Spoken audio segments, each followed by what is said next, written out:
That's it. So what are we going to do? Do we just carry on? Do we just carry on marching forward to the beat of the drum of the Illuminati and the control groups and the slave drivers? Or do we say, okay, well, we need to start pushing in a different direction. We don't want to start conflict or war because that hasn't brought us anywhere, but very slowly and gently start moving in a slightly different direction. And waking up and realizing that if we just gently push this thing, just like a giant ship, if you keep, exerting a little bit of pressure on the one ship, slowly but surely it'll go off course. Interesting. Now, do you have any ideas about how that could be done as far as maybe forming intentional communities, or what's your vision for that? I know there's a Venus project and all kinds of interesting things that are being proposed. Do you have any gut feeling about what might be a positive direction to take for us? Yeah, I do. I started a consciousness movement, I suppose you can call it, called contributionism.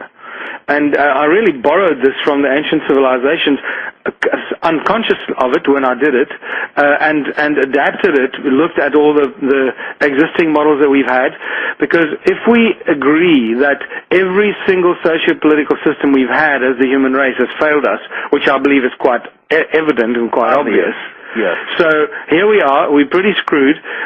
Everything has failed us. We've got to put something into place that is completely different, something so different and so radical that we have not tried it yet.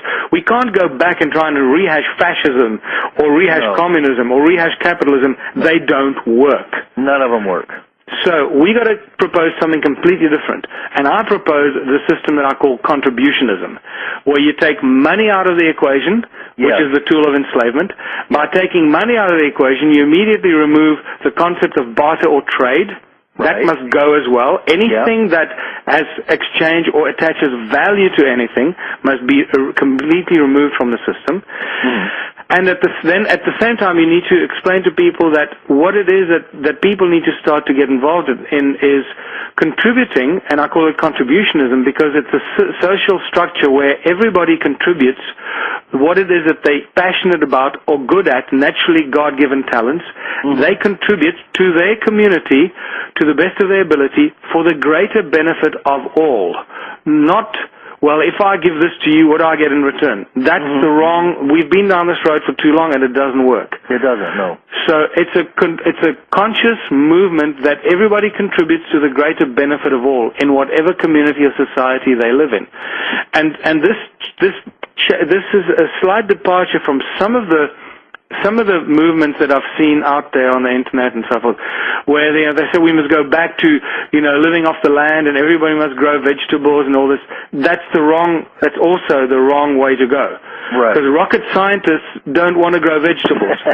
Okay. Right. Rocket scientists must do rocket science, and farmers must farm. Right. And I like shoemakers must design shoes, and guys that design free energy must work on free energy, and guys that design green cities must design new green cities, and so it must go. This is how it works. Yes. Don't force people to grow vegetables, because not everybody is good at that. Right. Yes, I've tried my hand a few times, and it's not always a winning proposition. No. And yet there are some people that do it so comfortably and so easily. Well, yes, of course. And there may have been a time when our grandparents were farmers, and they were adept at farming and milking cattle and things like that. But those days are over. They cannot be gone back to, except maybe in small circles of people who enjoy that and love the ranch and love the cattle and allow them to walk freely and don't injure them or cause them pain or give them chemicals like Monsanto's RBGEH or whatever it is. That's a whole nother can of worms you're opening there. The control of food on this planet. I mean, it is just absolutely, it's absurd, and most people are completely oblivious and unaware of the attack and the control of food supply on this planet. Oh, absolutely. And the genetically modified food and the nanobacteria that they're using on meats and things, I mean, it goes beyond anything we can even conceive of. It's a train wreck headed for a brick wall. Right. Now, just to come back to the question you asked, what do we do? So I propose this concept called contributionism. But you can't just start it by little, somewhere hidden in the mountains, little communities that are self-sufficient in that, because it's not you're not going back to Stone Age. You're not going back to living in caves. You're not going back to the Dark Ages. We're moving forward with technology beyond belief. What contributionism brings to the table is an absolute explosion in abundance in every possible field that you can imagine, from science and technology, rocket science, to free energy, to the production of foods, to the growth of communities, to the control and the happiness and the growth and explosion of arts and culture. Every level of societal structure just explodes in abundance. Now, this sounds a bit utopian to people that have never contemplated this or don't really know what I'm talking about. But believe me, after 5 years of research into this, the more I study it, the more I work on it, the more abundant and obvious it is. It is spectacular. Well, Michael, I agree with you totally on that, and I've been for those ideas for some time in one form or another, especially eliminating money and the barter system. However, is there a problem that on the horizon in the fact that the controllers they have acquired a great deal of power, and they control the military, they control the three-letter alphabet soup agencies, all of the weapons, and so on and so forth. Isn't there some kind of point at which those two systems have to be diverged or divested from? We can't be controlled and run by an elite that wants to use us for, slave labor and for energy, and be free at the same time. They're incompatible. Of course. And this is where I see an interesting opportunity. Use the tools that they've set up for their own control, called democracy and capitalism, to beat them at their own game. Okay, so it becomes very interesting. The contributionism is not something you can just walk into overnight. It's going to take a few transitionary steps, and that's unfortunately what it is, because that's the mess that we're in. Unless by some absolute stroke of luck or fortune or whatever, misfortune if you want to call it that, we have a complete meltdown of the satellite system and communication system, and by some giant solar flare that comes in 2012 as a result of the galactic frequencies lining up for the energy sources. All this is quite possible, and some people predict that it may happen.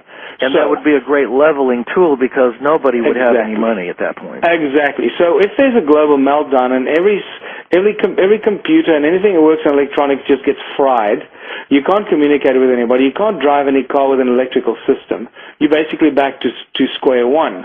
And now, this is when this ancient knowledge of the use of frequency as an energy source kicks in. Okay. I see. So suddenly...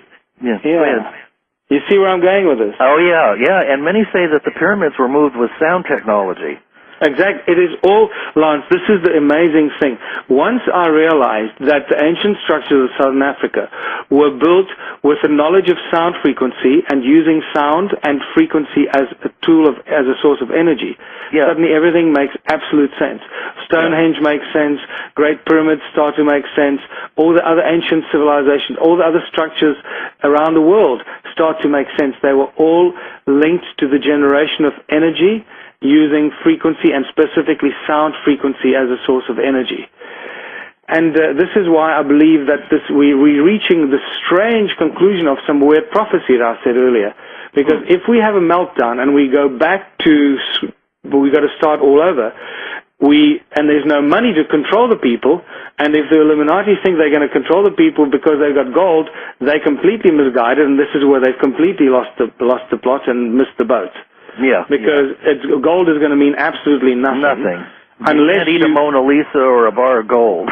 Yeah, exactly. You know what I mean? Food, yeah. a plate of food is going to be a lot more worth a lot more than any kind of gold, unless you can convert the gold to monoatomic elements and start using it as an energy source. That's something else again. That brings up an interesting question that I would like to ask you about. What about the idea that gold has been used, like the Philosopher's Stone, by the Anunnaki to create basically eternal life? And you bring up the idea in the book that we were originally created from their genes, and we would have lived as long a life as they would have, but they snipped some of the DNA, and which gave us disease and shorter lives. And so our natural state could be to live for hundreds, if not thousands of years, disease-free and eternally young. Yeah, well, that's exactly that. I think they use the... and the gold, the orme, or the ormus, or... mana. Yeah, exactly. Mana. All of that, and it's all linked. And when you start studying it from the Bible and other ancient texts, and what we're finding in South Africa now, it's all linked. It's all linked to the understanding and the knowledge of monoatomic gold and monoatomic elements in the platinum group metals as well, and using that as an energy source and for all kinds of other things.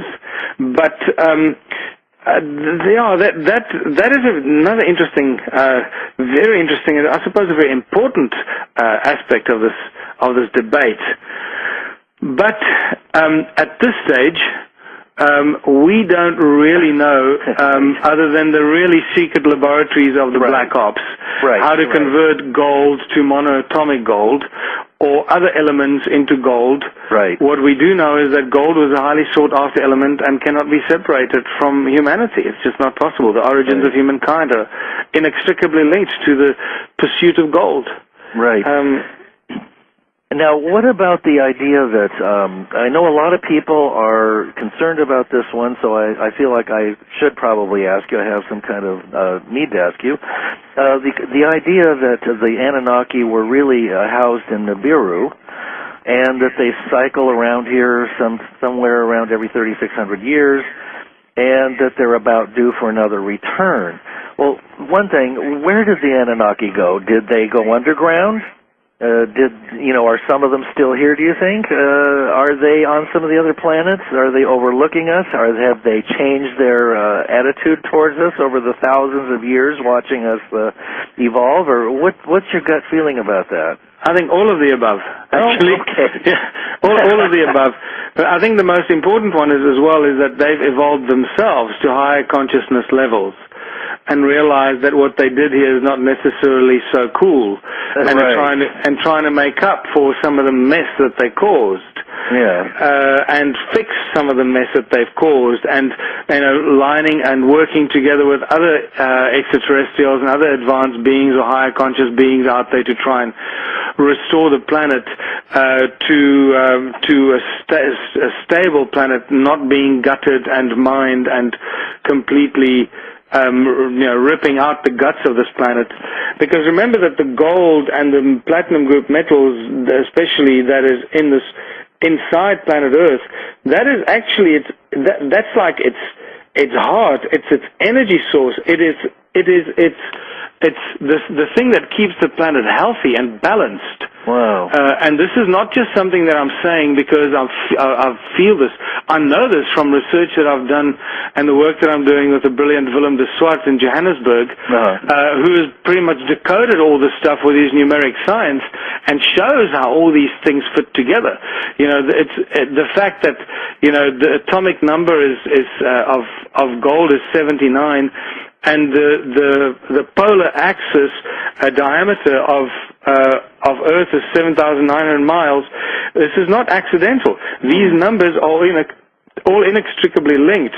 When you start working with these numbers, you realize that we're working with floating point, when 79 and 7,900 is all the same, or 7.9, all the same meaning. The numbers have the same meaning. And gold plays a very important part in keeping this planet in its equilibrium and keeping it healthy. And that's being ripped out of its Earth and taken off this planet. And that causes dis-ease in this planet. Yes. And that's not a good thing. Well, that and the destruction of the rainforest and the poverty and the disease and the mining and the list is so long now that you could, we could talk about that for an hour and not be done with it. Because that right? hasn't brought us anywhere, but very slowly and gently start moving in a slightly different direction. And waking up and realizing that if we just gently push this thing, just like a giant ship, if you keep, exerting a little bit of pressure on the one ship, slowly but surely it'll go off. That's it. So what are we going to do? Do we just carry on? Do we just carry on marching forward to the beat of the drum of the Illuminati and the control groups and the slave drivers? Or do we say, okay, well, we need to start pushing in a different direction. We don't want to start conflict or war, because unconscious of it when I did it, and adapted it, looked at all the existing models that we've had, because if we agree that every single socio-political system we've had as the human race has failed us, which I believe is quite evident and quite obvious, of course. Interesting. Now, do you have any ideas about how that could be done as far as maybe forming intentional communities, or what's your vision for that? I know there's a Venus project and all kinds of interesting things that are being proposed. Well, do you have any gut feeling about what might be a positive direction to take for us? Yeah, I do. I started a consciousness movement, I suppose you can call it, called contributionism. And I really borrowed this from the ancient civilizations.